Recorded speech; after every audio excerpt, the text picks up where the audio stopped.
سورہ انفال آیت نمبر 32۔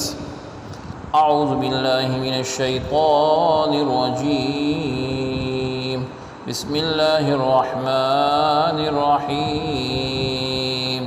وَإِذْ قَالُوا اللَّهُمَّ إِن كَانَ هَذَا هُوَ الْحَقَّ مِنْ عِنْدِكَ فَأَمْطِرْ عَلَيْنَا حِجَارَةً مِّنَ السَّمَاءِ أَوِ ائْتِنَا بِعَذَابٍ أَلِيمٍ۔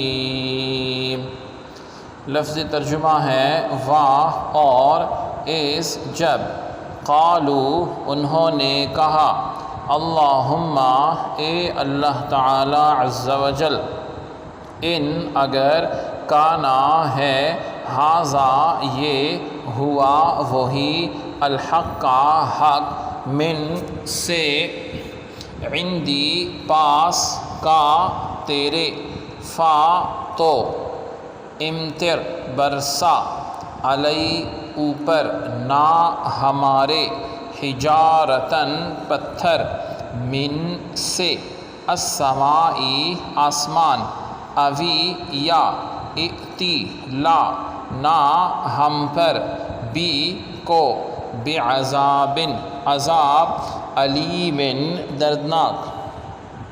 بامحاورہ ترجمہ ہے اور جب انہوں نے طعناً کہا، اے اللہ عز و جل، اگر یہی قرآن تیری طرف سے حق ہے تو اس کی نافرمانی کے باعث ہم پر آسمان سے پتھر برسا دے یا ہم پر کوئی دردناک عذاب بھیج دے۔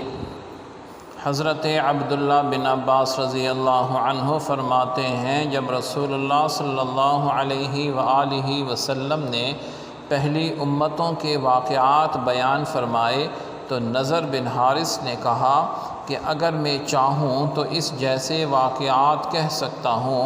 حضرت عثمان غنی رضی اللہ عنہ نے نضر بن حارث سے فرمایا، تو اللہ رب العزت سے ڈر، رسول خدا صلی اللہ علیہ وسلم حق بات ارشاد فرماتے ہیں۔ نضر بن حارث نے کہا، میں بھی سچی بات کہتا ہوں۔ حضرت عثمان رضی اللہ عنہ نے فرمایا، نبی اکرم لا الہ الا اللہ کہتے ہیں، یعنی کلمے کا ارشاد فرماتے ہیں۔ نضر بن حارث نے کہا، میں بھی لا الہ الا اللہ کہتا ہوں، لیکن یہ بت نعوذ باللہ اللہ رب العزت کی بیٹیاں ہیں۔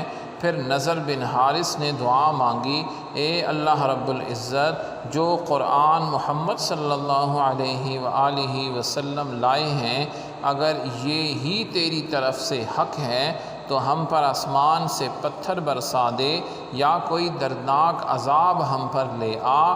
نضر بن حارث وہ بدبخت کافر ہیں کہ جس کی مذمت میں قرآن پاک کی 10 آیات نازل ہوئی، اور غزوہ بدر کے دن یہ جو ہیں یہ ہلاک ہوا، اور نبی کریم صلی اللہ علیہ وسلم کے دست مبارک سے جو ہے ایک روایت کے مطابق یہ جہنم میں واصل ہوا، داخل ہوا۔ حضرت انس رضی اللہ عنہ سے بھی روایت ہے کہ یہ دعا ابو جہل نے بھی مانگی تھی۔ آیت مبارکہ میں مسلمانوں کو یہ تعلیم فرمائی گئی ہے کہ بعض اوقات انسان اللہ رب العزت سے ایسی بات کہہ دیتا ہے یا ایسا مطالبہ کہہ دیتا ہے جس کی وجہ سے اسے بہت بڑا نقصان اٹھانا پڑ سکتا ہے، اس لیے اس سے پرہیز ضروری ہے۔ سبحانک اللہم و بحمدک، اشہد ان لا الہ الا انت، استغفرک و اتوب الیک، وصلی اللہ تعالی علی خیر خلقہ محمد وعلی آلہ واصحابہ اجمعین برحمتک یا ارحم الراحمین۔